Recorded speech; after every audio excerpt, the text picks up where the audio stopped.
لساني واشرح لي صدري واستعين به لساني وحولك قوتك فإنه لا حول ولا قوة إلا بك سبحانك لا علم لنا إلا ما علمتنا إنك أنت العليم الحكيم ولا حول ولا قوة إلا بالله العلي العظيم. أما بعد. Pertama sekali mari kita rafa'kan kesyukuran. Terima kasih kita kepada Allah Ta'ala dapat kita duduk dalam satu majlis ilmu Fardhu Ain, mana kita akan sambung bacaan kitab semalam Kifayatul Muhtadi Syarah Sulam Mubtadi. Kita dalam perbahasan istinja sebenarnya, perbahasan istinja, dan kita berhenti pada muka surat apa? 65. Oh ya. Qala al-mu'allif rahimahullahu ta'ala wa nafa'ana wa iyyakum bi'ulumi fid darin amin ya rabbal alamin. Adapun suatu yang tiada suci seperti tahi yang kering dan batu yang mutanajis, dan suatu yang tiada kasab seperti arang yang lembut dan tanah yang ceru dan buluh yang licin apabila tiada dilebihkan dia, dan suatu yang tiada beku seperti air mawar dan cuka. Perbahasan kita berkaitan dengan istijmar, sambung terus yang semalam.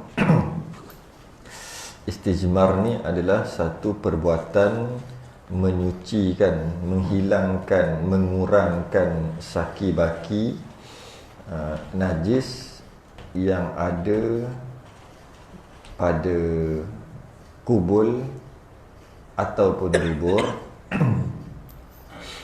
ketika buang air kecil, buang air besar. Dan perbuatan yang kita guna dalam istijmar bukan istinja dengan air. Istijmar, perbuatan tu memang takkan boleh menghilangkan sungguh-sungguh, takkan boleh. Cuma dia akan meninggalkan sedikit kesan, yang mana kesan tu tidak akan boleh hilang melainkan dengan air. Jadi alat yang diguna sambung terus. Jadi sesiapa yang tak ada semalam tu, dia kena tengok dulu rakaman baru dia faham. Kita nak sambung terus yang semalam. Jadi alat yang digunakan tu mesti batu, batu ataupun umpama batu. Dan boleh juga kita guna, yang kita maksudkan umpama batu tu adalah tisu dan sebagainya. Boleh. Dan dia ada syarat. Nak umpama, dia tak boleh main umpama je, dia ada syarat. Syaratnya pertama, dia kata kat sini, benda yang tak suci tak boleh. Alat batu mutanajis. Batu mutanajis ni macam batu tu dah kena najis, ambil buang najis pakai batu tu, tak boleh lah. Itu pun simple. Kemudian ataupun dia dah istinja pakai batu tu, maksudnya dia ambil, dia suci, dia buat macam tu, kemudian dia ambil pula yang sama, tak boleh lah. Senang lah tu kan, faham lah, itu maksudnya. Ataupun mungkin bukan mutanajis, mungkin juga najis. Contohnya tahi kering keras. Jadi kalau tahi unta tu dia memang keras sungguh. Kalau lama dia macam batu, tak boleh juga. Ada satu riwayat Nabi pernah minta sahabat cari 3 biji batu. Nabi pergi buang air, kemudian sahabat bagi 2 biji batu, satu tahi unta kering. Nabi ambil 2, Nabi buang tahi unta. Haza riksun, ini tak boleh pakai, najis. Nak pakai kena pakai batu atau umpama batu. Dengan najis tak boleh. Jadi sebab najis tidak boleh menyucikan najis. Najis tak boleh menyucikan najis, tapi dia boleh jadi medium, sebagai medium menyucikan najis. Medium tu boleh. Contohnya ada tahi apa pun yang digunakan untuk menyucikan baju ke, manalah tahu kan, mungkin asid ataupun alkali yang ada lah. Buatlah cerita, saya buat cerita memang boleh punya. Tapi itulah nak buat cerita tu boleh, tapi faham lah maksudnya. Dia jadi medium dengan syarat lepas dah macam tu basuh lah, buanglah najis tu, dia boleh jadi medium. ataupun ni sabun kita tu buat daripada apa? Sabun apa nama ni, serbuk ataupun apa nama tu kan, pakai pasal kan. Pernah tak tengok kat TV iklan dia tulis itu jap, bukan daripada bahan binatang, apa dia, free, tak tahulah, dia ada bahasa dia, free orang tak panggil gelatin kot dalam masalah sabun basuh tu, makanan panggil free. Maksudnya tu, dia bila sebut kita faham, dia kata tak kena bunuh binatang untuk buat sabun dia ni. Jadi itulah kelebihan sabun dia. Tak ada satu istilah, tak ingat istilah apa, free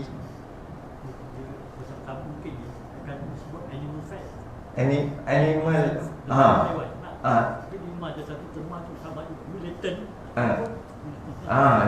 maksud dia tak pakai binatang, tak pakai lemak binatang. Itu maksud dia tu, free tu sebutlah. Okey. Jadi kenapa dia cakap macam tu? Sebab kebanyakan sabun pakai lemak binatang. Sebab tu dia kata kita punya produk apa, value added dia lebih sikit ataupun lebih daripada yang lain. Yang lain nak buat tu kena bunuh nyawa. Diorang biasa barat lah, diorang fikir macam tu. Tak apalah, kita cuba nak kaji benda tu.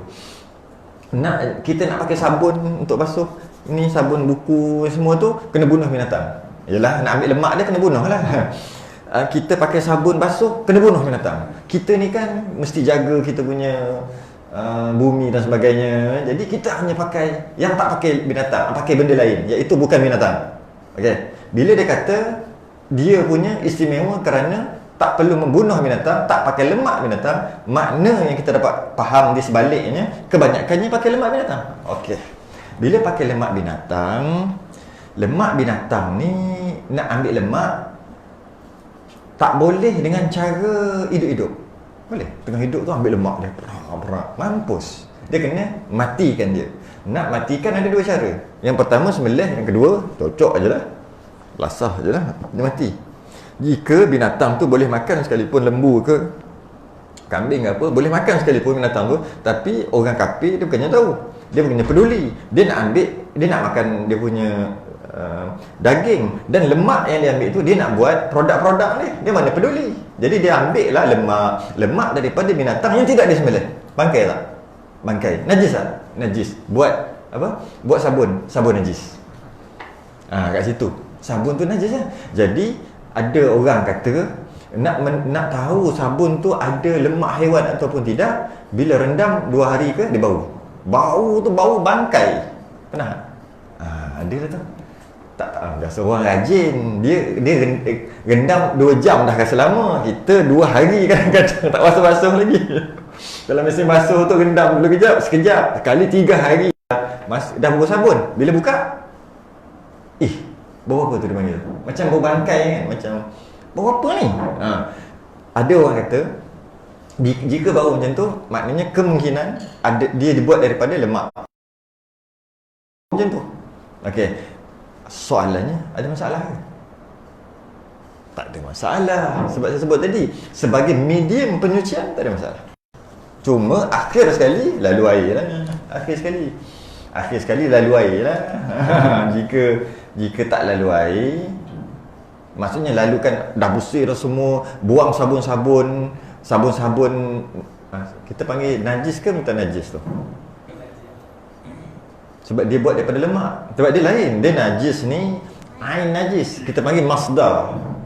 Tapi kalau apa nama ni mutanajis, kena najis, dia isim maf'ul. Lupa lah. Kena main selalu, ingat lah tu orang belakang tu, ingat lah. Kita jangan main. Kalau sila isim maf'ul, apa yang mutanajis, maksudnya tempat tu kena najis. Bila dia kena najis, apa ni, bukan dia najis, tak. Najis ni masdar, najis ni asal. Macam air kencing tu najis, itu bukan kena najis. Lantai mutanajis, baju mutanajis, kena najis. Okey, jadi dia buatlah daripada lemak tu, maka sabun tu namanya sabun dan kita guna sebagai medium penyucian. Kemudian cuci baju kita pun cuci bersih daripada kotoran semua, dan akhir sekali kita lalukan air. Tak apalah, jadi medium penyucian, tak ada masalah. Cuma itulah kadang-kadang kita basuh tak berapa nak, ataupun tu yang pelembut tu buat pada apa? Kalau pelembut tu buat daripada lemak haiwan, haiwan daripada mana tengok dia punya buat di Thailand bukan Patani, Thailand, Bangkok. Jadi maknanya agak-agak dong sembelih kan? Nak ambil lemak tak payah jatuh. Cuma termasuklah sekarang kita nak cerita apa ni? Nak cerita semata-mata hukum syarak sungguh ni. Tak payah usul. Tak payah usul. Ke nak jaga sikit, nak bawa semayang ni, jagalah lebih sikit. Waraklah sikit. Tak payah, tak payah. Syarak. Teruskan dengan kesyarakan tu. Tak ada masalah. Jangan jadi macam kaum-kaum Nabi Musa tu kan, tanya macam-macam akhir sekali daripada elok-elok lembu yang tu dah macam-macam jenis lembu dah. Nak kena cari dah punya susah. Sikit lah nampak tu. Jadi hati-hati dengan sabun di rumah anda. Sabun dan pelembut di rumah, hati-hati. Maksudnya cantiknya cari, tahulah dia punya apa ingredient tu, tahulah apa yang dibuat pakai apa, lemak-lemak apa, cantik lah. Sebab kita nak basuh baju untuk kita semayang. Dan kalau katalah Allah pakai aje lah, jangan lupa yang terakhir tu biar basuh sungguh-sungguh. Contoh macam kulit yang binatang yang tak boleh makan ke, binatang yang boleh makan atau binatang yang tak boleh makan, tapi kita tak sembelih dia. Jadi bila tak ada sembelih, tak boleh lah nak makan. Sama ada dia tu lembu sekalipun, tak sembelih tak boleh makan. Jadi bangkai lah. Kulitnya boleh disucikan, kita tahu. Kulitnya bangkai, tapi boleh disucikan walaupun bangkai. Najis boleh bertukar jadi suci, boleh bertukar dengan cara apa? Dengan buang segala lemak-lemak. Kita panggil istilah samak. Nak samak tu zaman sekarang pakai asid, dulu pakai najis, tai burung merpati. Letak tai burung merpati mungkin beberapa hari ke beberapa jam ke, lama dia memang power tai burung merpati ni. Dia punya asid. Sebab kereta kalau jatuh tai burung merpati tinggal 2 hari, lepas tu baru basuh. Memang peta tercabut power dia punya tu. Jadi orang dulu pakai untuk menyucikan lemak-lemak dekat kita panggil istilahnya samak. Jadi bila banyak, boleh ke pakai najis? Tak masalah. Dengan syarat lepas pada tu kena basuh. Jadi najis ni tak ada masalah. Medium penyucian tak ada masalah. Jadi itu dari segi itulah. Tapi kalau tahi itu digunakan untuk istinja, tak boleh. Istijmar tak boleh. Tidak dibenarkan. Okey. Ada juga macam kita panggil apa? Berlaku istihalah, iaitu asal dia najis, dia berubah dengan sendirinya kepada bukan najis. Ada juga. Contohnya arak jadi cuka. Dalam kitab kita ada ajar cara buat cuka daripada arak macam mana. Ada dalam. Akan masuklah muka surat 130 lebih. Lambat lagi. Ada cara-cara buat cuka. Macam mana boleh tak berbau roti. Ada orang berbau besi, ada orang berbau sudu. Cara nak buat, dia boleh buat cuka ni terhasil daripada arak lah kita panggil. Jadi cuka perahan buah-buahan, perah ambil air dia biar lama, lepas tu dia berbuih. Istilahnya gila tu, minum tu mabuk. Itu najis lah. Celup semayang tak sah. Jadi bila lama cukup waktunya, dia akan tenang balik jadi cuka. Itu dia berubah dengan sendiri. Ada juga berubah dengan sendiri. Ataupun bangkai tu je lah. Apa ni, kadang-kadang kita boleh istilahkan juga buah jadi ulat. Buah tu jadi ulat. Asalnya macam ulat tu bukan macam mati, lepas tu duduk dalam tu lama dia buat beranak pinak dalam tu. Itu istilah-istilah apa. Kita akan masuklah bab tu nanti. Habislah, cukup. Dan kita nak tengok yang kat sini. Dia kata jika benda tu hancur bila disapuh seperti arang yang lembut, tanah yang bergumpal, ambil tanah buat macam tu, dia bergumpal. Lepas tu nak istinja pakai tu. Tak boleh. Sebab bila pok kena dia hancur. Ceru. Tak boleh. Ataupun arang yang lembut. Arang ada lembut ada keras. Ambil arang yang biasa, pop dia akan tinggalkan hitam. Tak boleh. Dia tak boleh tinggalkan sesuatu masa nak istinja. Ingat kita dah bahas pasal kubul, dubur, buang yang besar, buang yang kecil, nak suci. Jangan lari fokus. Jangan lari fokus. Tu cerita tu. Takut dia cerita pasal apa ni? Jadi tak boleh sebab dia melekat. Dan yang ini ada ni sikit. Dan buluh yang licin apabila tiada dilebihkan dia, itu rumi Jawi juga tiada dia lebih. La'alla as-sawab, ada kesilapan dari segi huruf yang di tebat ni. Bukan buluh yang dilebihkan. Yang orang Rumi memang tak boleh buat apalah, yang Jawi je yang boleh buat. Di lam, dal, lam, baha, kaf, nun, dal, ya, kan? Betul? Dilebihkan dia, kan? Sebenarnya dibelahkan dia. Jadi maksud lam tu ke belakang, ba tu ke depan. Tu je beza. Baru kena. Tu je. Tapi Rumi tu dia ikut aje. Dia ikut je. Lebih pun lebih lah. Bukan dia lebih tu, dibelahkan dia. Asal kalau Jawi, dal, lam, baha, kaf, nun, dal, ya, dilebihkan dia. Tapi tukar dal, bukan lam, ba, lam. Jadi dia bertukar sikit je. Lebih, dibelah. Okey. Okey, maksudnya macam mana? Maksud dia macam ni. Buluh ambil, buang yang kecil. Buang, jatuh. Istibrak. Buat yang patut, habis. Tapi ada sikit-sikit kan. Ambil buluh, tak boleh sebab licin. Tapi sebab sini, dan buluh yang licin apabila tiada dibelahkan dia, tiada belah. Jika belah, perak kat dalam tu kasar tak? Kasar. Buat sama lah tadi. Kalau jadi apa-apa, tanggung sendiri. Poin dia kat sini. Poin dia kat sini, dalam tu kasar. Betul tak? Dalam tu kan kasar. Cuma jangan buat macam ni. Kalau macam ni, jangan buat macam ni. Sebab dia ada tu, kalau buat macam ni, okey. Faham? Okey sikit tak? Manalah tahu dalam hutan tak ada lah. Semua daun licin. Nak cari semua, tak tahu nak ambil kat mana, duduk macam ni. Tengok ada buluh. Tengok buluh tu, ambil parang, perak, buka perak dua. Dalam tu kasar. Ambil macam tu. Macam ni. Jangan buat macam ni. Buat macam ni. Ambil macam ni. Keren. Nah, kitab tulis kita baca je lah. Jadi kesat lah. Jika kesat boleh. Tak pernah perhati pula. Kesat ke tak kesat, belasah aja lemang. Kalau katalah dengan tu janji kesat. Dia nak bagi maknanya botol air tu tak boleh. Sebab dia licin kan. Tak boleh. Botol air apa dia panggil ni? Botol air apa nama ni? Apa botol yang kaca lagi tak boleh. Ni tak boleh ni. Sebab apa? Sebab ada dia panggil selek. Apa nama? Selek ni. Tapi yang dinding yang cat tak boleh. Tapi yang tak cat boleh. Sama juga tadi, kalau buat tanggung sendiri. Tengah nak buang, tiba-tiba tak ada air. Buka-buka tak ada air. Lain kali masuk toilet, cek air dulu. Katalah tak ada. Aku nak buat apa ni? Macam mana nak pegang ni? Tengok dinding ni tak cat. Tengok, kasar ni. Pergi kat situ. Perak. Habis tu nak buat apa? Sebab boleh istinja elok-elok kat situ dengan dinding tu 3 kali macam kita dah belajar semalam, 3 kali. Lepas tu lepas tu ambil wuduk sembahyang.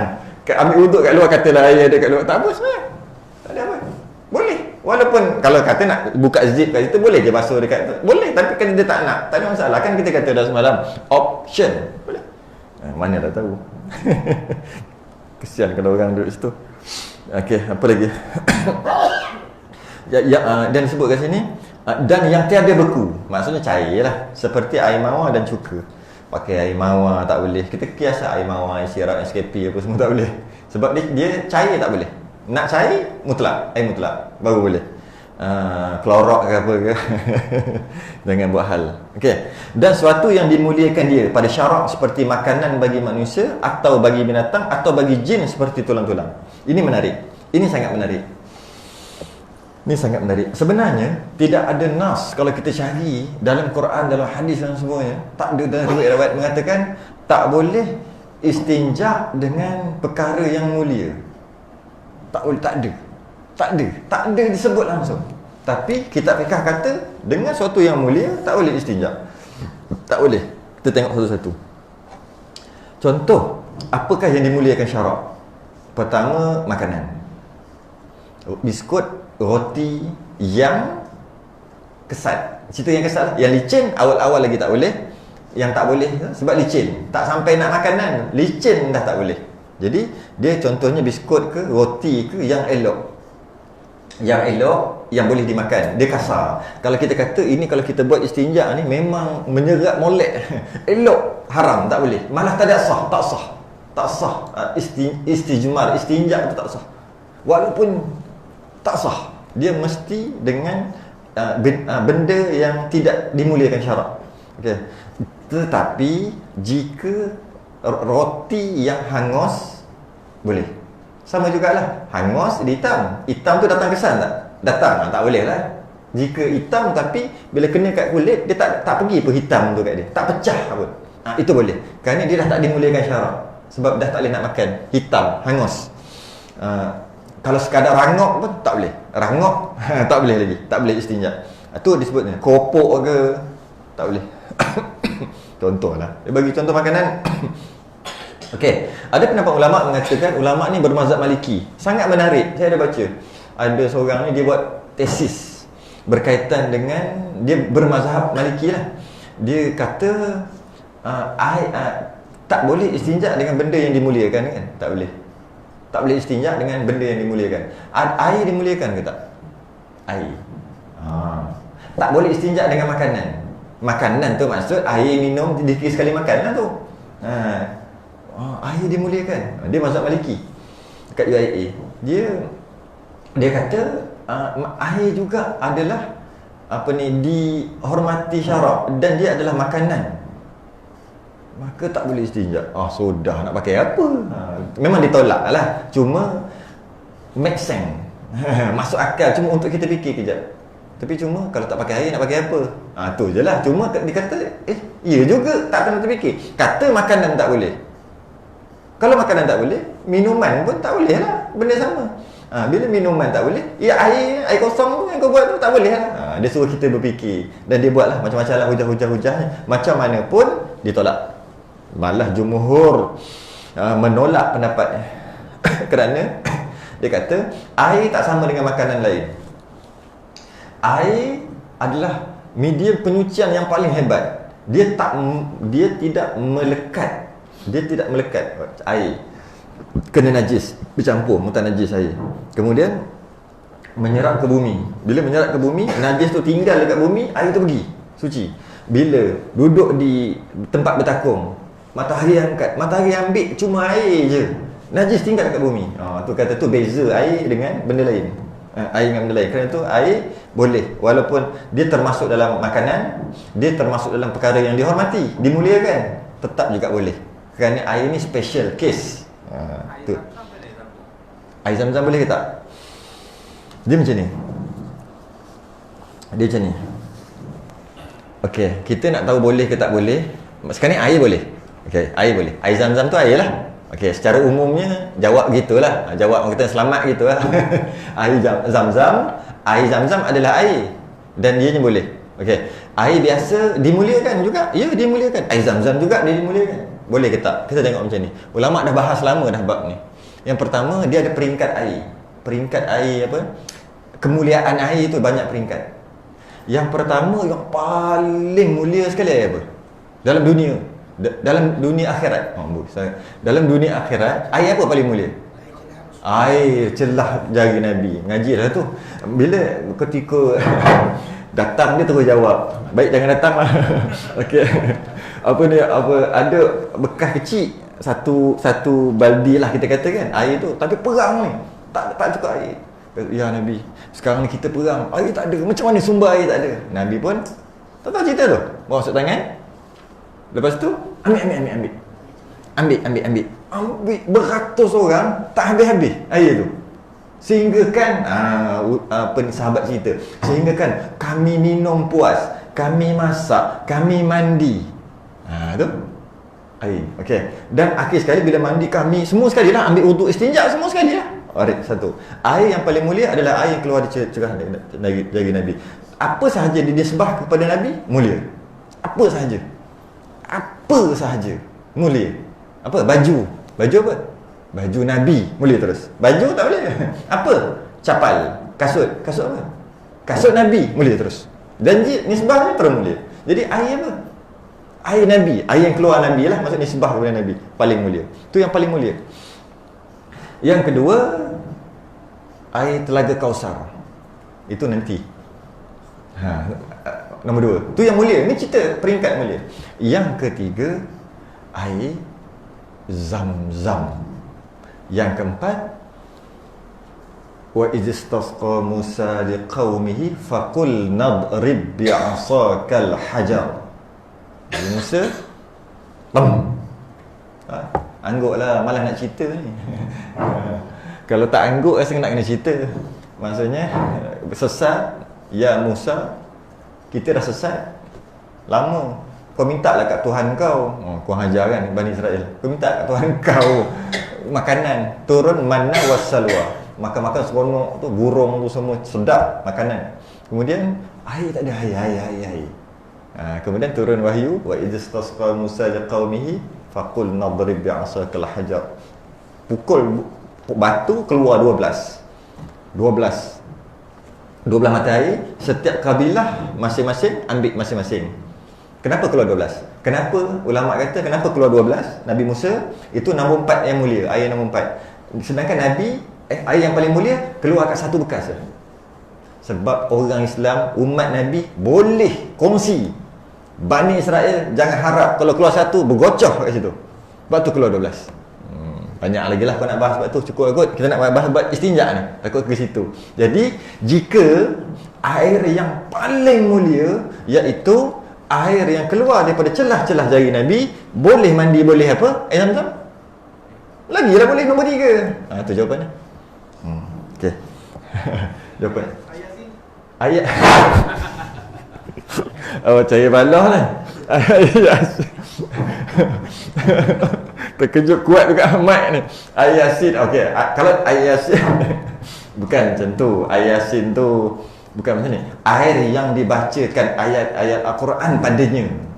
Baru bunyi sikit, bunyi best sikit. Yasin. Dengar anak-anak Pak Wahab ni payah.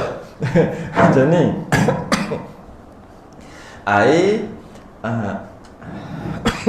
Air bila ada kajian dibuat. Kalau kita nak cerita apa ni pengetahuan on saja tapi tak ngaji kitab lah kita.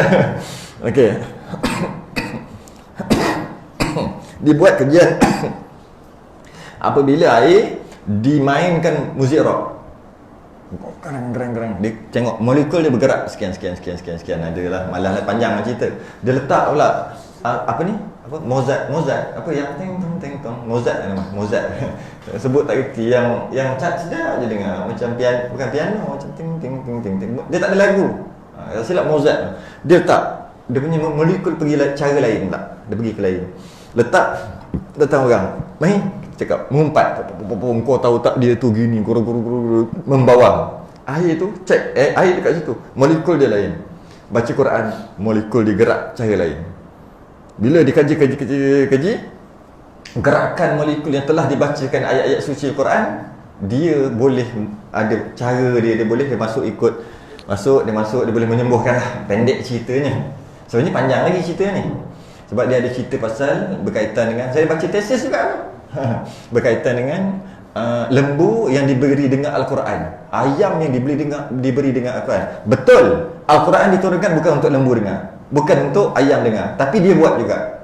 Kita tak nak bahas boleh ke tak boleh bagi ayam dengar Quran, bukan nak bahas tu.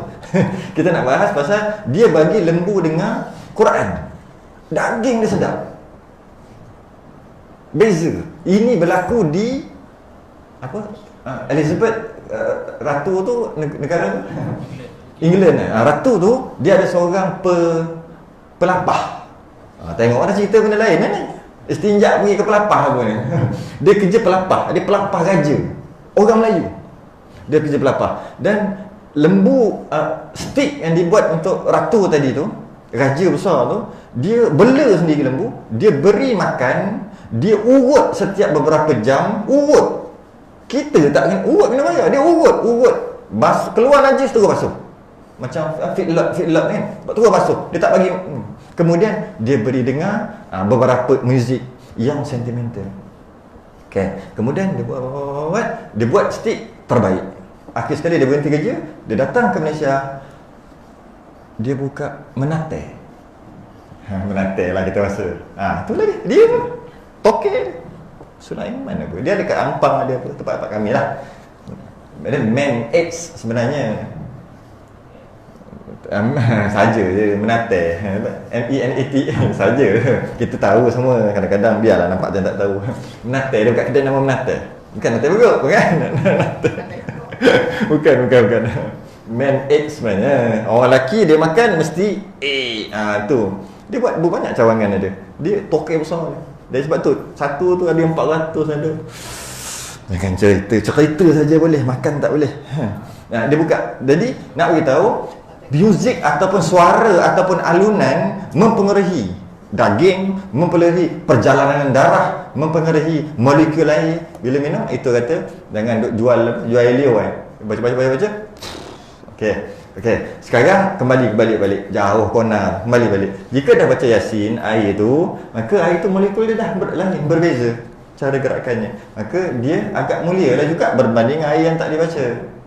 Kalau nak boleh tak buat kalau cicak kata apa? Cicak kata betul. Cicak kata betul. Kena sumpah cicak tu. Nak dengar cerita cicak lah. Tak payahlah. Kenapa cicak orang cakap betul? Cicak. Dia kena sumpah kan? Dia kena sumpah. Bukan saja dia cakap. Betul kata, betul cakap cicak. Tapi itu cerita lain. Itu cerita lain tu nanti, lain kali. Tanya balik nanti bila-bila, masuk bab cicak tanya. Kenapa cicak membenarkan apabila orang cakap benar? Dan sehingga menjadi pepatah, betul cakap cicak. Next. Jadi, air yang dibaca-baca Yasin, dia betul mulia. Tapi, nak buat mandi, nak buat apa memang boleh. Nak buat istinja boleh. Boleh, malah budak-budak tahfiz ada satu tempat dekat Bukit Beruntung ni, cara dia orang berubat antaranya datang orang sakit macam-macam histeria, dia baca Yasin ramai-ramai, la ilaha illallah ramai-ramai, kemudian dia bagi air satu botol dan dia suruh mandi, dia suruh campur lagi. Buat apa? Denak. Buat denak yang campur banyak dekat rumah. Kalau tidak banyaklah nak kena kolam baca satu laut lah tu. Jadi dia buat denak. Jadi maksudnya habis tu mandi basuh apa semua? Boleh. Kerana air yang paling mulia pun tak ada tegahan. Cuma kalau buat air zam-zam, rugi. Nak dapat punyalah susah. Sekali buat basuh berak.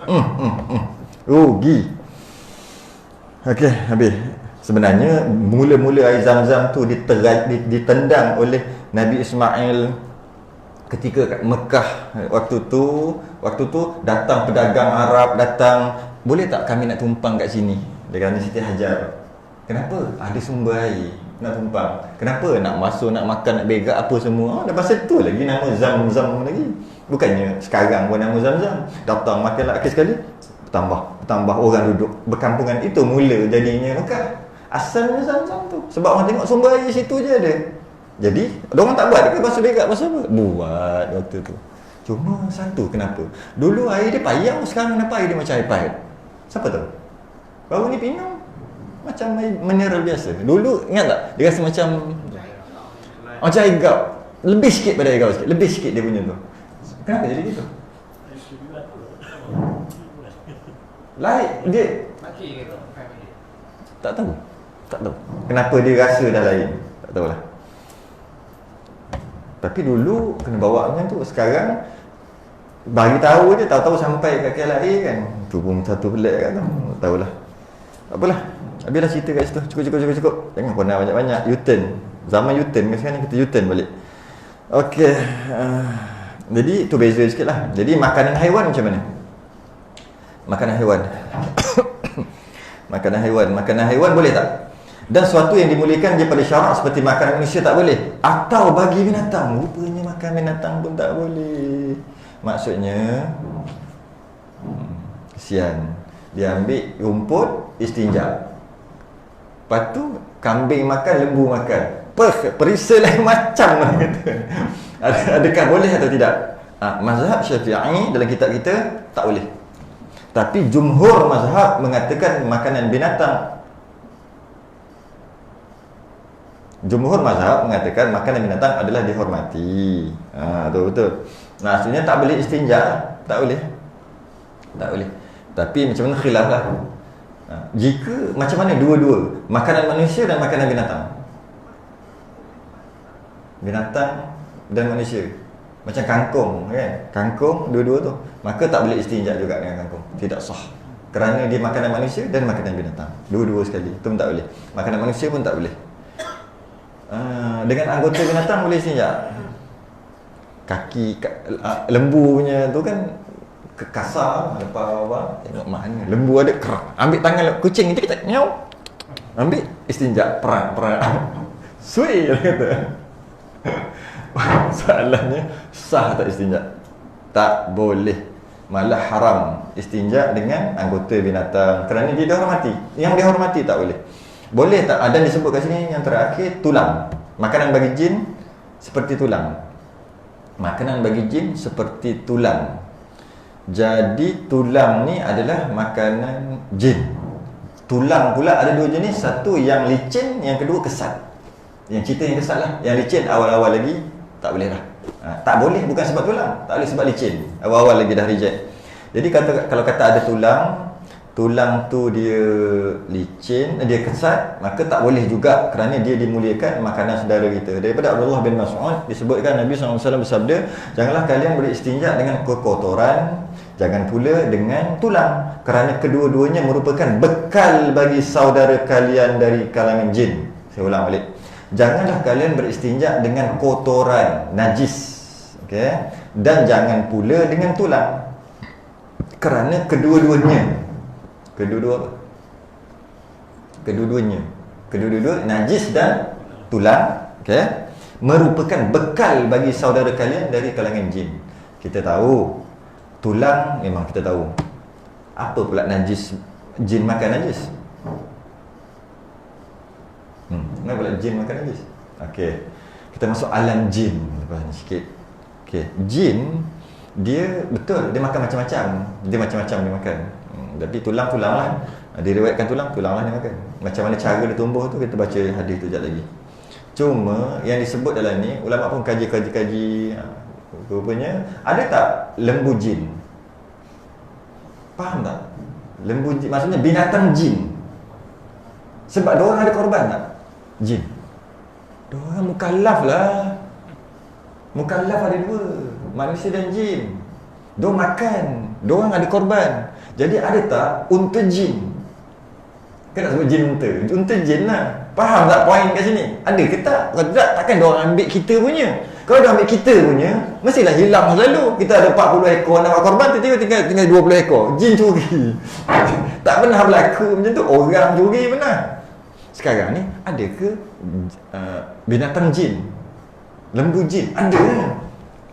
Ada. Macam mana rupanya, tak payah tahulah. Kan kalau kita mandikan jenazah, dia ada bekas-bekas yang kita cuci, macam cotton bud tu, kita cuci ni bekas-bekas. Kadang-kadang ada kapas untuk kita ni gini. Bekasan dia tu sorok dan masuk dalam plastik hitam, buang. Sebab orang akan ambil, dia akan alamak, tak boleh ajar tak? Dia akan buat sesuatu untuk dia letak macam ni, dia nampak. Ada cara lah. Tak, Nasri tak sempat ajar cara tadi. Dia buat macam tu, dia punya nampak. Sebab tu benda tu nampak lah semua. Nampak. Uish, bergayut kat kaki. Kau sakit kaki kan? Ada nampak bergayut kecil, anak dia, cucu. Contoh lah. Sakit bahu tak? Ada nampak tangan, tengok kat belakang. Jangan pandang belakang. Tak ada tu cerita lain. Dia pegang belakang. Kenapa? Mana ada benda dan sebagainya. Dia boleh nampak. Dia ada buat, tapi benda caranya agak tak cantik lah. Sebab dia ambil bekas-bekas mandikan jenazah. Lepas tu kena sorok benda tu. Kadang-kadang sabun, kita sabun kerak 4, so hilang sabun. Diorang yang tolong tu, nak tolong, ada kata dia ambil.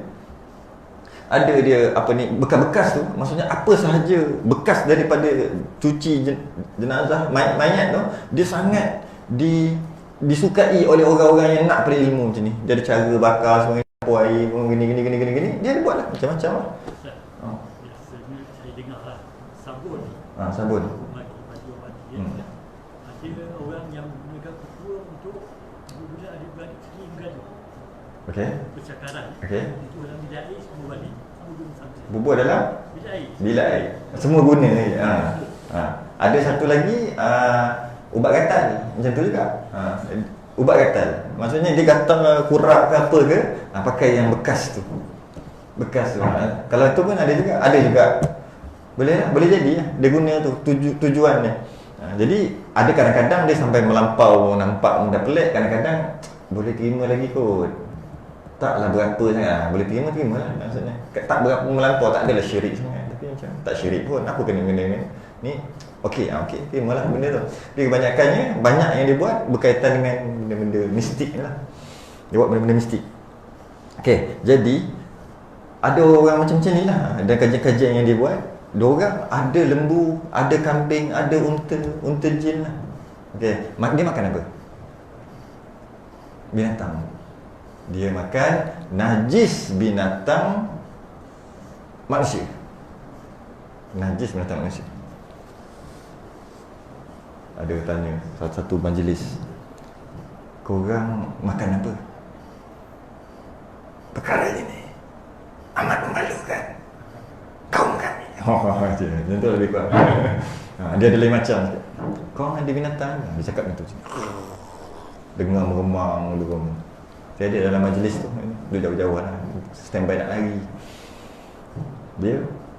Jadi dia makan najis. Maksudnya sebab tu kalau kita tengok tai lembu, mula-mula dia basah. Lepas tu lama dia macam hancur, macam zat telah diambil. Ada orang makan. Sebab tu disebut kotoran tu. Dan ada juga jin yang makan najis. Ada juga. Mesti setan-setan jenis jahat lah. Ada. Tapi binatang dia makan benda tu. Makan. Itulah maksudnya. Dan tulang juga dia makan. Habis yang kata-kata asap. Macam-macam jenis lah. Macam-macam kaum, macam-macam bangsa. Ada bangsa makan asap, ada bangsa makan tu. Kerana tu juga okey. Saya ada tulis. Nasib baik ada tulis. Saya baca satu ni. Ada satu peristiwa Nabi menyampaikan Islam pada golongan jin. Sebab Nabi dia diutuskan untuk jin dan manusia dan jin. Okey. Diriwayatkan oleh Ibnu Mas'ud, dia kata, ni hadis Imam Muslim, katanya wakil jin datang kepadaku, lalu aku pergi bersama-sama Nabi dan membacakan Al-Quran kepada Nabi, membacakan Al-Quran kepada mereka, ajar mereka agama. Nabi SAW bercerita lagi, dia berjalan bersama kami lantas menunjukkan bekas dan kesan api mereka. Jin tu tunjuk ni tempat kami duduk sini. Dan mereka itu pun meminta bekalan. Kami dah masuk Islam. Jin kata, sekarang kami nak makan apa? Bolehkah kami belasah saja makan macam dulu, makan najis boleh ke? Okey. Lalu baginda jawab, bekalan kami apa? Lalu baginda menjawab, bagi kamu semua tulang binatang yang disembelih dengan nama Allah, yang ada di hadapan kamu, dan dagingnya lebih banyak, kata Nabi. Jadi binatang yang disembelih dengan Allah, jin Islam boleh makan. Jika tak sembelih dengan nama Allah, tak boleh makan. Dia ada taklif dia. Okay? Demikian juga tahi binatang sebagai makanan binatang kamu. Tahi binatang manusia ni sebagai makanan binatang kamu. Dan Nabi bersabda lagi, janganlah kamu beristinja dengan kedua-duanya. Dia kata kat Ibnu Mas'ud, jangan kamu beristinja dengan kedua-duanya, kerana ia adalah makanan saudara kamu. Nanti kesian dia tak ada makan. Itu tulang. Jadi ada beberapa pendapat ulama lah. Ada katanya tahi binatang tu, bila dia tahi binatang manusia, dia keluar-keluar. Bila binatang jin datang, dia tukar menjadi jerami, dia orang makan. Macam-macam lah. Kalau nak baca banyak lembat tu, apa nama ni, ada kata tulang tu Allah bila dia buang, bila jin nak makan, Allah tumbuhkan daging jin lah pula, daging untuk jin makan, tumbuh balik. Ada yang kata bukan, dia ambil zat tulang tu, bahasa kita zat lah, bukan zat vitamin apa, zinc, bukan tu lah, zat, fahamlah zat lah. Dia ambil, dia serut, macam tu ambil, habis. Dan ada kata kil juga mengatakan jin makan, tu lah cerita Piramli tu. Kita tak makan, kita ambil bau je, tu jin makan. Ada kata kil yang mengatakan jin ambil bau je. Alhamdulillah. Ada. Kan kalau masa Dajjal datang, kan kita orang beriman ni kan lagi tak nak duduk dekat, takut kena duduk belakang Dajjal lah, nanti jadi tentera Dajjal. Jadi bila macam tu kan, apa makan kamu, makanan orang waktu tu, tanya sahabat tanya. Nabi kata waktu tu dia makan subhanallah, alhamdulillah, tu boleh makan. Kenyang, makan. Makan dengan tu. Tak tahu macam mana. Dan kita minta berlindung dari fitnah Dajjal. Malah kita minta berlindung untuk mati sebelum Dajjal keluar. Sebab kalau Dajjal keluar, kita bukan duduk belakang Nabi Isa, kita duduk belakang dia. Tu kita tu. Jadi kita diminta tak nak waktu tu. Tapi kalau dah jadi juga, itulah. 6 bulan. 6 bulan siang. 6 bulan malam. 6 bulan siang. Fotosintesis boleh berlaku tak? Dia kena malam ada oksigen, membebaskan karbon semua tu. Tak boleh jadi tu. Takkan fotosintesis tengah matahari mati. Tak boleh. Binatang semua mati. Kita dia minta berlindung lah. Fitnah Dajjal dan Dajjal lah sendiri. Dajjal sembuh. Ustaz, kalau tanya kena bakar bahu. Bakar? Bahu. Yang bau tu. Yang bau. Temannya sama lah, apa nama ni, kemian, adik-beradik dia lah tu kan, bakar yang jenis tu. Jadi apa masalahnya? Itu bau-bauan wangi. Wangi, sunat kita berwangi, tak semestinya wangi pakai air dengan cecair, perfume, tak semestinya. Apa sahaja yang bentuk wangi sunat. Kalau cara terbakar, bakar lah. Betul. Tadi Ustaz kau bukan asap dekat G. Bukan semua Betul dia tanya. bukan semua asap jin makan. Ada dia makan sakit perut. Macam tu. Bukan semua asap tertentu aja dia makan. Bukan semua asap. Itu pun isap rokok. Itu pun mana isap rokok dah sekarang. Semua vape air. Jadi tak jadi lah. Dulu je. Sekarang mana dah vape dia air. Jadi air bukan jin lah. Dulu je lah. Asap bukan semua. Bukan. Jadi maksudnya kalau bakar-bakaran macam tadi, kalau wangi memang jin tak suka. Memang dia tak suka kalau wangi. Boleh lah bakar. Sebab tu kemian tu yang kita, kenapa bakar kemian ketika ada orang pelik-pelik, dia kata pelik-pelik, padahal kan kemian tu kan wangi. Kan makhluk apa ni? Bangkai yang paling busuk sekali tu. Manusia paling busuk. Tama-tama kalau manusia sak dadah, lagi busuk. Manusia bina marah, lagi busuk. Busuk sungguh. Busuk pada babi lagi. Babi mati tu dah busuk. Dia lagi busuk. Manusia makan macam-macam. Jadi lagi busuk. Jadi caranya asap. Jadi orang bau apa? Bau kemian, bau wangian. Lupalah bau busuk tu. Itu tujuan nak tutup orang. Jadi bau tak ada masalah. Bukannya dengan kata dia ambil, dia wakar apa semua tu, jin pakat-pakat suka datang. Tak gitu. Kalau gitu pun jin Islam datang. Mungkinlah kot datang pun bukan, dia mana boleh masuk rumah orang? Dia boleh ke masuk rumah orang? Boleh ke jin ni suka-suka masuk rumah orang, tengok anak dara orang, mentang-mentang kalau orang tak nampak dia? Tak boleh, dosa. Jin ada taklif. Apa cerita pasal jin ni? Cukup-cukup tu. Balik dengan kacau kan? Tak, memang dia taklif, dia tak boleh. Yang kata, nak bersama suami isteri, sekurang-kurang bismillah, jangan minta rekam macam tu. Dia tutup pandangan jin. Bukan jin Islam tu, jin yang mengintai, skodeng. Jin skodeng. Nak masuk toilet, nak melangkah, kurang-kurang bismillah. Kurang-kurang kalau tak nak baca doa sekalipun, kurang-kurang bismillah. Bismillah, cukup. Berhenti, malas sangat kan? Maka jin tu buta, bukan hijab, tak nampak lah. Kalau tidak dia tengok free show, mandi, free show. Tak baca bismillah. Dia tak boleh. Jin tak boleh masuk rumah orang suka-suka. Mana boleh. Tengok aurat orang, dosa tu. Diorang tak taklif lah. Nanti kita bila-bila kita belajar lah bab jin ni.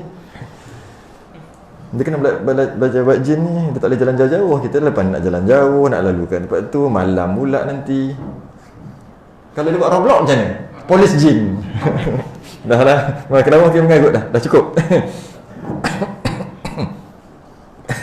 Jadi dan kita disunatkan, oleh kerana itu kita disunatkan jangan campur tulang dengan kotoran lain. Jika kita boleh buat, kita ambil tulang letak asing, kotoran lain letak asing. Macam kadang-kadang kita sambung pampers anak apa semua campur tulang. Kita sunat asingkan niat nak bagi saudara kita makan, saudara dari kalangan jin. Sunat, tak wajib letak. Orang tua-tua dulu buat tulang ikan, dia letak cantik. Letak apa benda orang tua ni buat, letak selang sehari dua hari, tengok dah kering, baru ambil buang. Saya sempat hidup zaman-zaman ada tok-tok nenek yang umur 90. Dia memang dah jadi perangai dia. Ambil, dia asingkan. Dia letak kat tepi tulang-tulang dekat tepi. Dulu dia punya tempat mandi tu telaga, waktu besar tempat mandi dia. Dia letak kat mana-mana bucu mana. Niat dia nak bagi makan. jin. Kita tengok esok lusa dia jadi biasa repot lah kan. Buang. Sunat asingkan. Tapi kalau tak asingkan pun tak apa. Okey. Dan kalau kita tengok juga boleh tak bagi, pernah tak kita buat akikah, buat korban, boleh tak bagi orang kafir makan? Akikah, korban.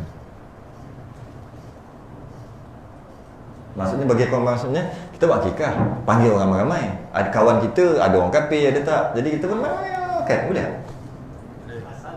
Tak boleh kan? Asal tak boleh. Bila sebut asal tak boleh, maknanya ada cerita yang boleh lah yang baru ni. Tu pandai tu, jauh kan kau-kau. Kita takak lalu. Tak bagi jauh-jauh. Asal tak boleh kan? Tak boleh. Kenapa? Memang tak boleh pun bagi apa ni, daging, sebab dia ibadah. Tak boleh bagi. Tak boleh. Tak. Memang nak kata kill pendapat tu, pendapat ni, pendapat tu. Memang dari mazhab Syafi'i memang tak boleh bagi. Tak boleh bagi sebab dia daging ibadah. Malah jika bagi wajib ganti. Pergi beli kat mana-mana, ganti beberapa kilo yang bagi makan. Okey. Pernah tak tengok daging korban, bukan daging. Korban tulang akikah orang dulu tanam. Orang dulu je tahu. Kan orang semua masih mentah lagi. Yang dulu-dulu. Ada kan? Dia tanam. Kenapa tanam? Dia takut jin kafir makan. Tak wajib. Kerana dia takut bila jin kafir makan, dia kata daging tu orang kafir haram makan. Tulang pun aku tak nak bagi jin makan. Jin kafir makan. Jadi dia tanam. Jin Islam pun tak dapat, jin kafir pun tak dapat. Maka selamatlah akikah dia, selamatlah korban dia. Dia takut jin kafir makan. Jaganya ibadah sampai ke bukan gila anjing ke? Tak. Kalau anjing makan, tak ada masalah. Nanti mengalah pula anjing je. Oh, macam tu pula. Sampai ke situ lah. Kelakar.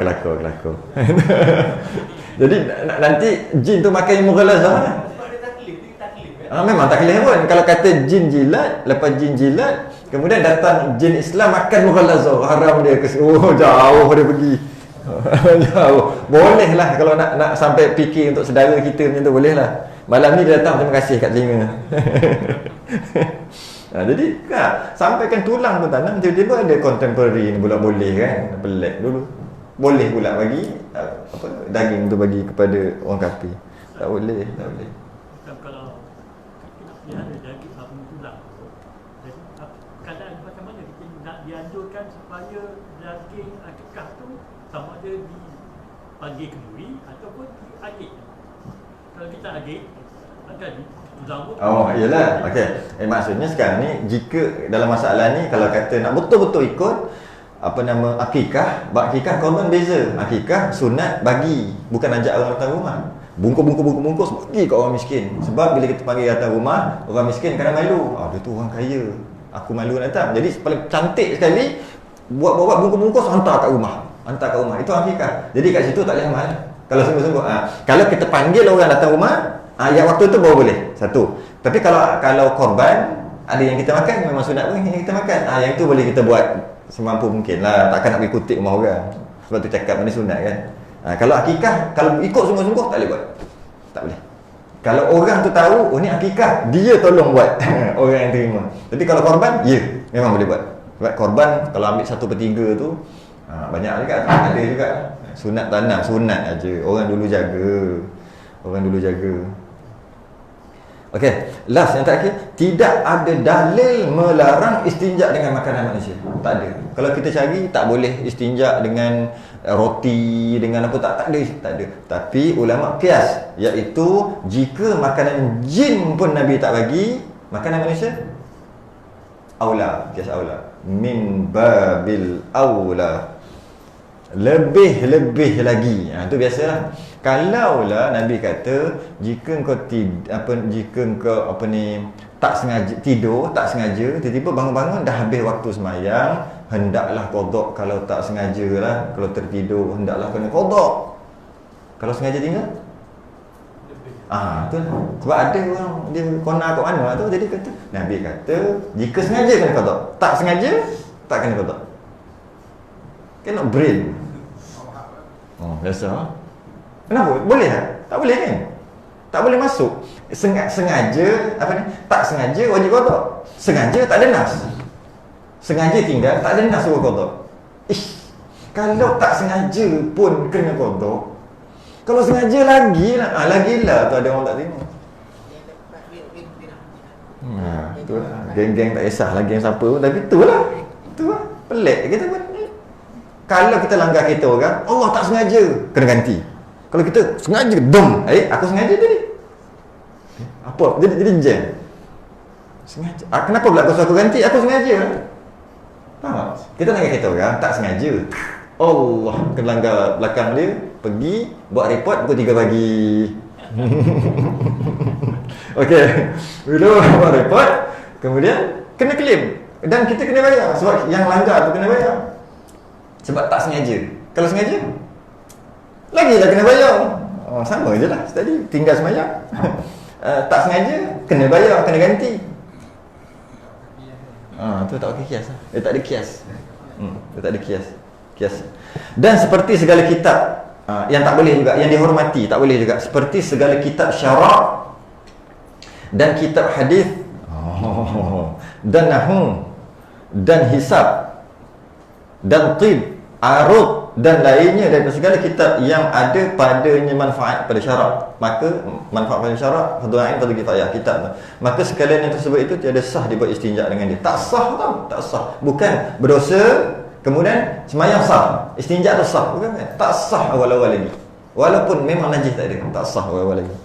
Apa dia yang dimuliakan? Pertama, kitab-kitab syarak. Contohnya kitab fiqh. Kitab syarak tu. Kitab fiqh, kitab tauhid, tasawuf, dia ambil perah buat pakai kitab tu. Tak sah awal-awal lagi, tak sah awal-awal lagi. Walaupun suci, walaupun elok lepas tu, tetap juga tak boleh. Kitab hadis lagilah tak boleh. Korang hajar lah. Quran tak payah bagi contoh lah. Hadis korang ajar. Nahwu, saraf, ataupun buku matematik, ilmu hisab, buat tak sah terus. Tak sah. Buku sejarah ni sebut tib. Tib ni doktor lah, kedoktoran, ilmu perubatan, tib. Tabib, tib, ilmu perubatan. Arud macam syair, sebab syair ni dia hormati syarak syair. Sebab syair kadang-kadang dengan syair dia boleh semangat untuk berperang. Dengan syair dia boleh teringat Nabi, sedih, macam-macam syair. Tak kisahlah, kita panggil mungkin lagu, mungkin kita panggil sajak dan sebagainya. Jenis-jenis itulah. Jenis syair ni dia ada kedudukan dalam agama kita, syair ni. Syair. Cuma kita panggil syair, sebenarnya bukan syair. Termasuklah pantun, jenis-jenis tu lah, jenis pakai perkataan tapi cantik bunyi. Arub dia panggil, ilmu arub tu. Okey, habis kat situ. Itu tak boleh. Sebab ada manfaat pada syarak. Tak sah buat istinja.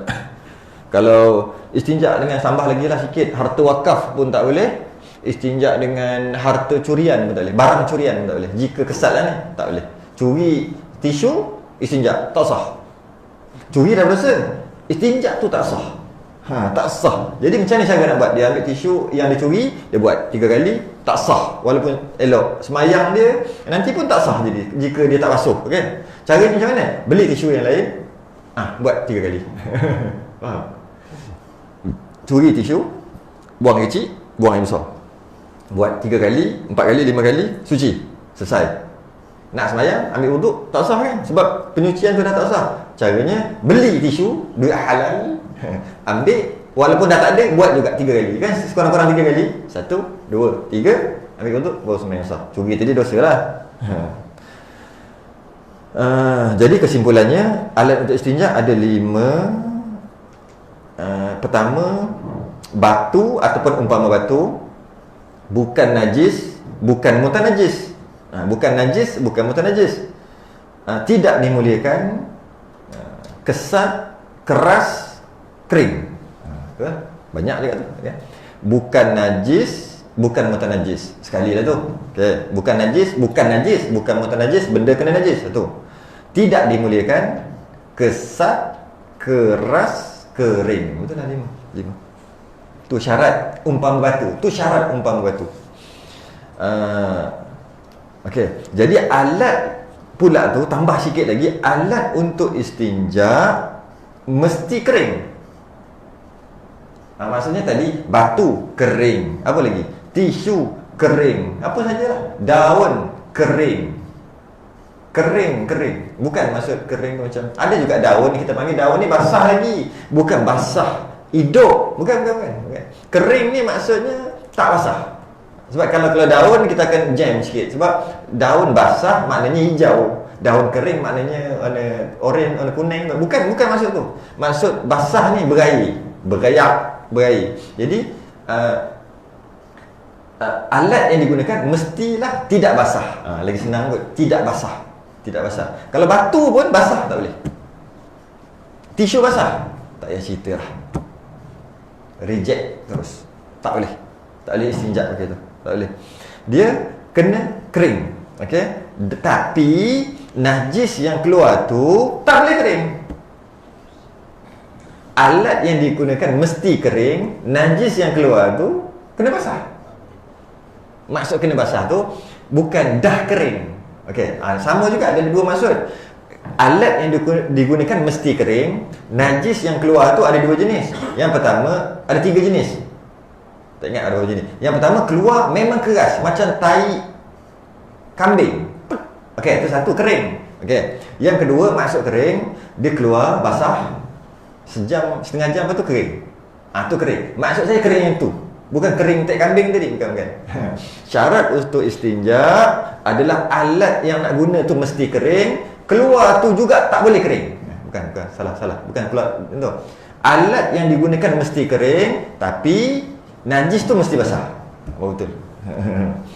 Syarat untuk istinja dengan barang, dengan bukan air, alat yang digunakan mesti kering, najis tu mesti basah. Basah dengan maksud keluar tu basah, yang tak boleh lama-lama dia kering, yang tu tak boleh lah.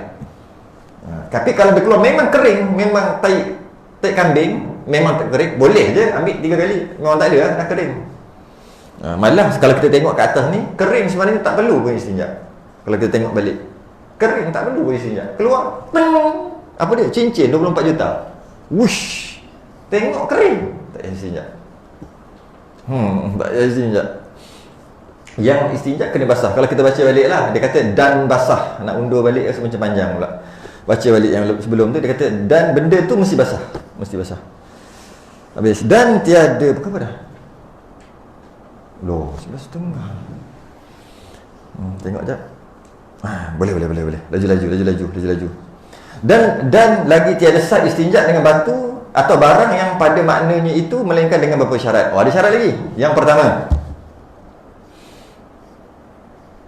okey, najis yang keluar tu daripada kubul dan dubur. Ini laju-laju dah ni. Ini kesimpulan, khulasah daripada cerita panjang-panjang. Pertama, najis yang keluar tu daripada kubul dan dubur. Maksudnya kita dapat faham, boleh tak najis keluar selain daripada kubul dan dubur? Boleh. Senang, dia kena faham macam tu. Untuk faham pekah semua, dia kena faham macam tu. Bila sebut macam ni, mesti kena ada tu. Kalau tak dapat jawapan pun gantung aja dulu. Tapi mesti kena ada tu. Jika bahawasanya najis yang keluar tu keluar daripada kubur dan dubur. Maknanya bila sebut macam ni, maknanya adalah najis yang keluar yang bukan daripada kubur dan dubur. Tak sebut tapi faham. Mafhum mukhalafah. Maksud di sebalik. Itulah lebih kurang. Jadi boleh kita faham. Maknanya najis boleh keluar daripada kulit. Kulit najis. Najis boleh keluar daripada mulut. Muntah. Najis boleh keluar daripada hidung bila keluar darah. Najis keluar daripada telinga. Bukan tai, bukan tai telinga, darah. Mata, bukan tai mata, darah. Darah lah, apa lagi takkan tai keluar kat mata. Tak ada lah. Itu je lah kot. Situ je lubang yang kita ada. Jadi banyak-banyak lubang yang kita ada, hanya 2 lubang je. Dengan maksud 2 tu kubur dan dubur, ataupun 3 ataupun 4. Tengok kunsa atau lelaki perempuan tu lah yang kita bincang tu. Kubur dan dubur ni pun secara umum je. Sebenarnya kadang-kadang kubur tu pula daripada 3 pula kan. 3 kubur, 1 dubur, 4 jalan. Jadi jika keluar daripada mulut, iaitu muntah, tak boleh istinja mulut. Tak boleh istinja. Tempat keluar najis tu, tempat adalah huduh, tempat kotor. Boleh pakai tisu, boleh pakai batu 3 kali walaupun ada dimaafkan. Mulut tempat suci, takkan tak dimaafkan? Kias batil. Tak boleh kias dulu. Mulut tak boleh. Darah lap aje lah. Tak boleh. Yang hanya boleh kubul dan dubur. 2 jalan, 3 jalan atau 4 jalan. Itu je yang boleh. Maksud tak, jangan kias benda lain. Kubul dan dubur semata-mata. Okey, kalau keluar nanah ke, tebuk perut ke apa sebagainya kan, tak boleh lah istinja dengan batu. Okey. Okey. Dan yang keduanya, bahawa ada yang keluar daripada kubul itu, kubul orang yang wadih. Khunsa. Ni wadih ni jelas. Dia tu jelas. Macam ni, kadang-kadang kubul kemaluan depan, alat kelamin, kadang-kadang dia jelas rupa lelaki, kadang-kadang jelas rupa perempuan. Ada keadaan dia tak jelas lelaki ke perempuan. Okey. Tak jelas ni boleh terjadi dengan 2 cara. Yang pertama, ada lelaki ada perempuan. Sekarang ada lelaki ke perempuan? Tak jelas. Yang kedua, tak ada lelaki tak ada perempuan. Kosong. Sekarang ada lelaki ke perempuan? Masa dia nak buang air kecil, tiba-tiba dekat kulit dia keluar meleleh. Keluar ikut liang ni. Mana dah tahu kan macam tu. Sekarang dia lelaki ke perempuan? Tak jelas. Sebab lelaki pun tak ada, perempuan pun tak ada. Kalau dia ada lelaki dan ada perempuan, sekarang dia lelaki ke perempuan? Tak jelas juga. Tu maksudnya. Yang tak wadih, tu tak wadih tu. Ataupun istilah yang dipanggil muskil. Jadi ni cerita khunsa. Pertama, khunsa wadih lelaki, cenderung pada lelaki, maka wajib dia macam lelaki, kahwin boleh, pakai pakaian lelaki, duduk kat soft lelaki, semualah lelaki, aurat macam lelaki.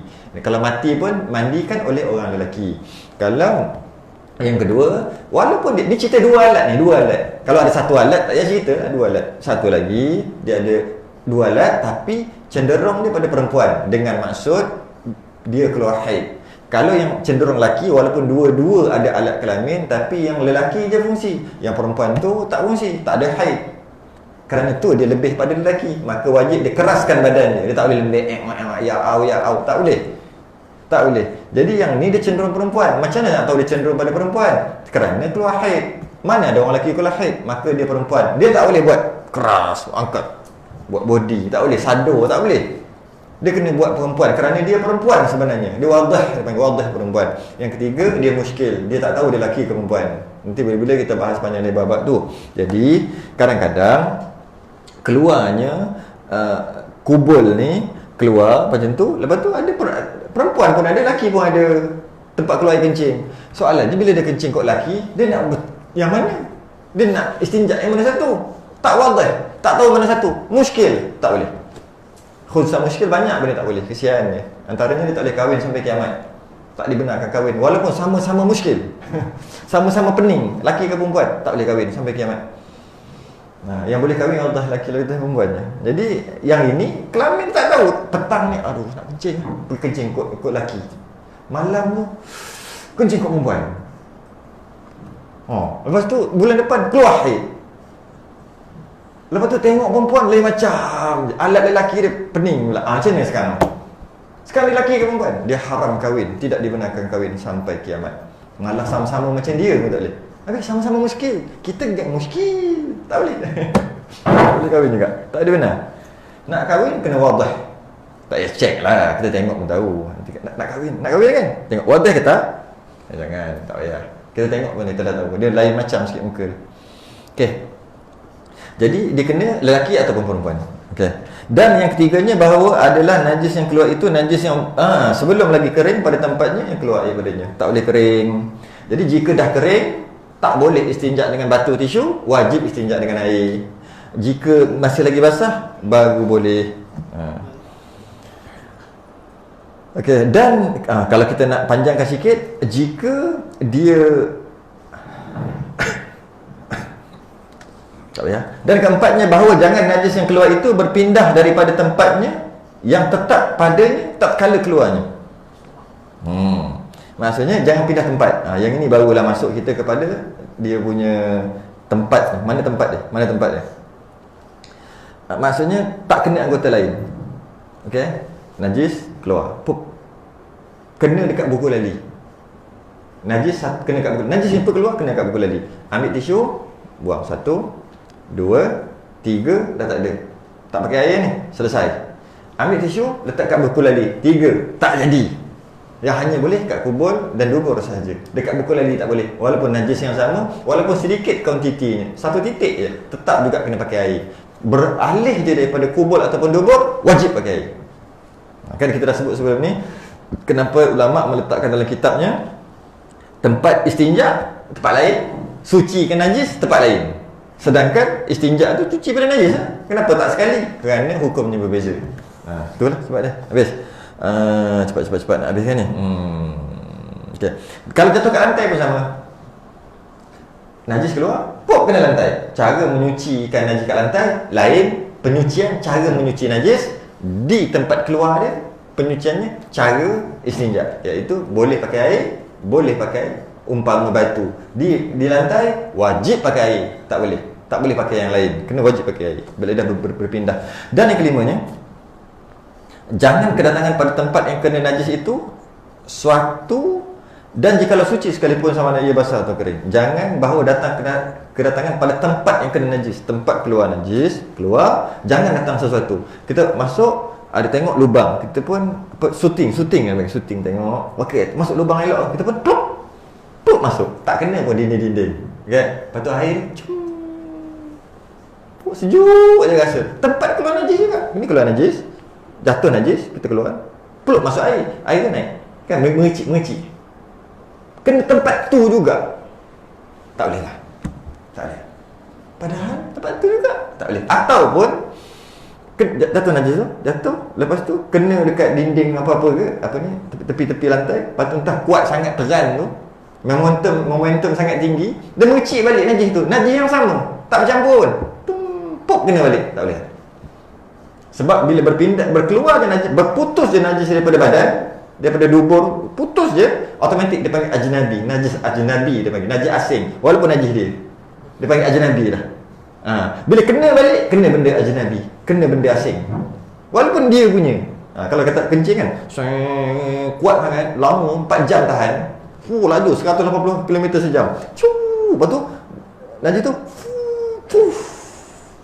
kena balik kat situ, tak boleh lah, tak boleh istinja dengan tu, dah kena wajib pakai air.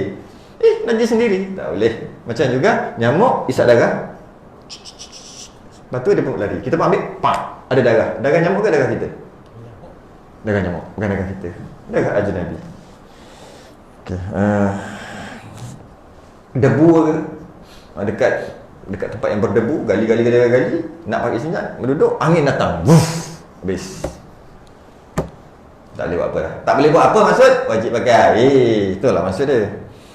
Okey. Okey. Dan yang keenam, terakhir, bahawa jangan melampau najis itu akan safhah dan hasyafahnya. Safhah, tempat yang bertangkup ketika berdiri dan terbuka ketika duduk. Dubur. Ni. Kaki 5 dubur. Boleh tak? Habis nak sebut apa? Takkan nak lukis? Kan nak buat kaki 5 dia. Dia panggil safhah. Dia sebenarnya banyak riwayat dalam perkara ni.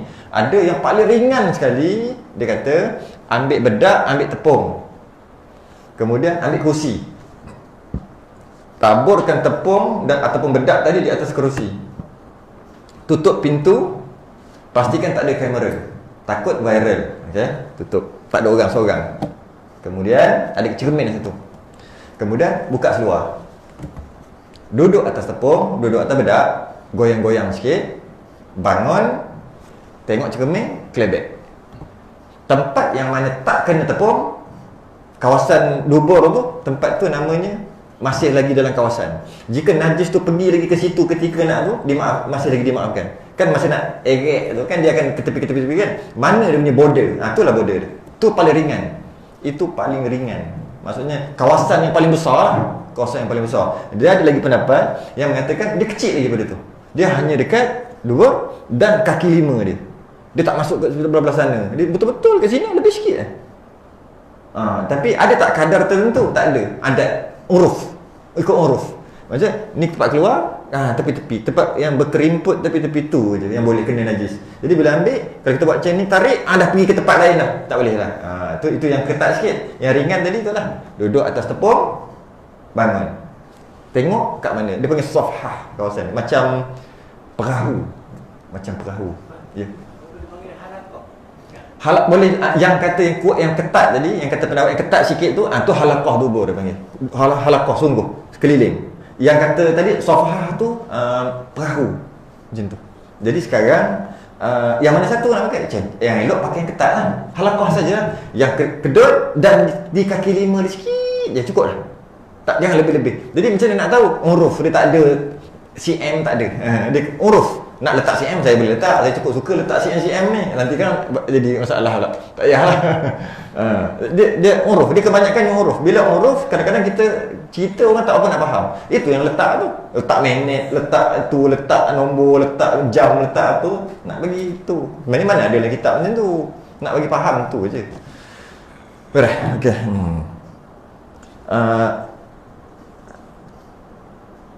Okey, satu lagi disebut kat sini hasyafah. Hasyafah ni takkan tak tahu kot. Hasyafah ni helmet. Helmet. Okey, jadi jangan keluar daripada tempat. Okey. Mazhab Maliki, orang perempuan hanya boleh istinja dengan batu atau dengan tisu bila buang air besar. Air kecil tak boleh. Buang air kecil tak boleh.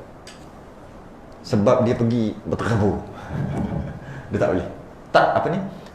Reproduct je ingat. Ujung tak ingat. Maksud sistem produk kemaluan tu lah. Apa? Tempat sistem tu tak sesuai untuk diistinjakan dengan tisu. Tak boleh. Sebab dia pergi merata-rata. Dia tak pergi. Dia macam tu. Tak boleh. Bila macam tu, pada mazhab Maliki, perempuan hanya boleh istinja jika buang air besar. Air kecil tak boleh. Tak sesuai dengan alat dia. Okey, reproduktif. Okey. Mazhab Syafi'i sama lebih kurang, tapi dia membezakan. Orang perempuan buang air besar boleh secara mutlak, sama juga. Mazhab Maliki pun boleh orang perempuan buang air besar, istinja, tak ada masalah. Tak ada masalah. Ni air kecil. Mazhab Maliki dia terus sadu zara'i, terus tak boleh. Tak dibenarkan orang perempuan untuk istinja jika buang air kecil. Tak sesuai dengan alat dia. Tapi orang perempuan itu perempuan. Okay. Mazhab Syafi'i dia beza sikit. Mazhab Syafi'i macam ni. Jika perempuan bujang, boleh. Jika perempuan dah kahwin, tak boleh. Ini tidak adil. Itulah yang ada dalam kitab-kitab kalau kita baca lah. Kenapa? Waktu tu dia dah berubah dia punya tu. Jadi tak sesuai. Tak sesuai untuk istinja dengan tisu, dengan batu. Hanya buang air besar saja. Sampai kita kepada stesen sambung esok, maka apabila sempurna segala syarat-syarat tersebut itu, haruslah istinja dengan batu atau barang pada makna. Dan jika tidak sempurna, maka tentulah istinja dengan air. Maka yang sahaja bahawa dihimpunkan istinja itu antara ni. Ni. Nantilah sambung lagi. Maka tak kala selesai musannif daripada menyatakan istinja, menyatakan ia hukum qada hajat dengan katanya. Oh, jangan hadap kiblat. Jadi kita akan bincang lepas ni berkaitan dengan apakah dia jamban. Bila ini saya dah pernah buka di satu tempat nama Bukit Beruntung. Satu malam tu kita cerita pasal jamban. Jamban tu apa sebagai ada sekali tu. Jamban kat mananya, lubangnya ke ataupun di. Kan orang kata kan nak masuk kan lagi toilet. Dia pergi RNR. Dalam RNR kita masuk toilet, dia tulis gambar lelaki besar. Kita pun langkah. Langkah ada apa dalam tu? Ada bowl. Bukan bowl. Ada tempat basuh muka tu. Jalan-jalan. Oh, ada pintu lagi. Pintu. Masuk pintu, langkah satu masuk pintu. 2-3 langkah baru jumpa lubang. Soalannya, jamban tu mana? Semua. Tu kita akan bincang. Mana jamban? Okey, rumah kita. Rumah kita 10x10 dia punya jamban. Rumah besar kan, 10x10 tu besar tu. Okey, kat tepi ni ada lubang bowl. Kat tepi ni sinki. Tepi ni shower, tepi ni pipe. Okey. Kat mana jamban? Semua.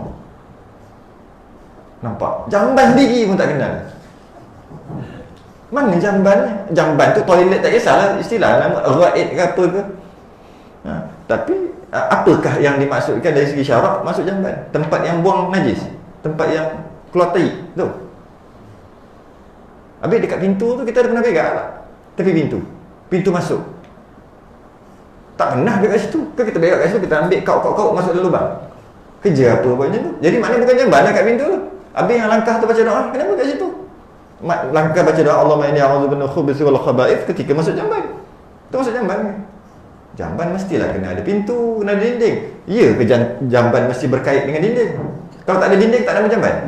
Dia orang kaya, dia beli satu kampung, dia buat lubang satu, dia pegang situ. Adakah satu kampung tu jamban? Ma'ai. Bincang kemudian, esok. Tunggu pukul 10 esok. Wallahu'alam. Kita sudah yang tasbih kafarah. Subhanallah.